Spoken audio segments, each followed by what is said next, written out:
আসসালামু আলাইকুম। আজ রবিবার 2025 20 জুলাই 5 শ্রাবণ। জানিয়ে দিচ্ছি পত্রিকাগুলোর প্রধান প্রধান শিরোনাম। সর্বপ্রথম ইত্তেফাক মেইন হেডিং করছে 71 ও স্বাধীনতা যুদ্ধ আমাদের মূল কথা, এখানে কোনো আপোষ নেই, মির্জা ফখরুল। এরপর প্রথম আলোর মেইন হেডিং এনসিপির নিবন্ধন আবেদনে 6 ঘাটতি সংসদের জন্য ইসির চিঠি। নেক্সট যুগান্তরের মেইন হেডিং অনুশোচনাহীন আওয়ামী লীগ, গোপালগঞ্জের ঘটনা কি নতুন কৌশলের অংশ। এরপর ভোরের কাগজের মেইন হেডিং ঢাকায় জাতিসংঘের মানবাধিকার হাই কমিশন কি কাজ করবে, কেন কিছু দলের আপত্তি। নেক্সট কালেকণ্ঠের মেইন হেডিং ইসরায়েলি হামলায় একদিনে আরো 116 ফিলিস্তিনি নিহত।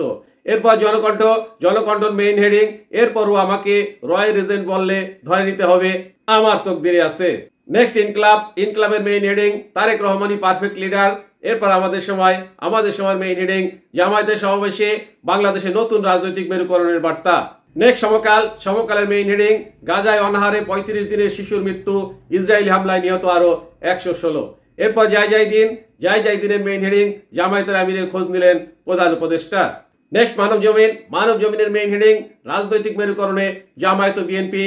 এরপর বিবিসি নিউজের মেইন হেডিং গোপালগঞ্জের পর কক্সবাজারেও এনসিপির কর্মসূচিতে বাধার অভিযোগ। সর্বশেষে আরটিভি নিউজের মেইন হেডিং পূজা দাসের জোড়া গোল, টানা 5 জয় বাংলাদেশের। এতক্ষণ শুনলেন পত্রিকাগুলোর প্রধান শিরোনাম। চলে যাচ্ছি যে কোনো একটি সংবাদের বিশ্লেষণে। 71 ও স্বাধীনতা যুদ্ধ আমাদের মূল কথা, ওখানে কোনো আপোষ নেই, মির্জা ফখরুল। বিএনপির মহাসচিব মির্জা ফখরুল ইসলাম আলমগীর বলেছেন 1971 হচ্ছে আমাদের মূল কথা, স্বাধীনতার যুদ্ধ আমাদের মূল কথা, ওখানে কোনো কম্প্রোমাইজ বা আপোষ নেই। গণতান্ত্রিক ব্যবস্থায় আমাদের কোনো কম্প্রোমাইজ নেই, আমরা অবশ্যই গণতন্ত্রে বিশ্বাস করি এবং গণতন্ত্রই চাই। গতকাল শনিবার জাতীয় প্রেস ক্লাবে এক আলোচনা সভায় মির্জা ফখরুল কথা বলেন। গণ অভ্যুত্থানের প্রত্যাশা ও দেশের গণতান্ত্রিক উত্তরণের পথ শীর্ষক এই আলোচনার আয়োজন করে গণতন্ত্র মঞ্চ।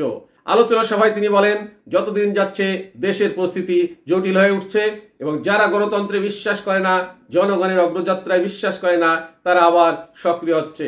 তিনি অনতিবিলম্বে নির্বাচন দিয়ে পরিস্থিতি ঠিক করার অন্তর্বর্তী সরকার এবং ডক্টর মোহাম্মদ ইউনূসের প্রতি আহ্বান জানিয়েছেন।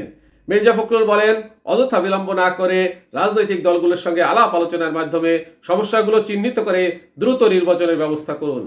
বিতাড়িত ফ্যাসিস্ট শক্তি ভেতরে সংগঠিত হচ্ছে এবং ক্ষমতা ফিরে পাওয়ার চক্রান্তে লিপ্ত হয়েছে বলে সতর্ক করেন বিএনপি মহাসচিব।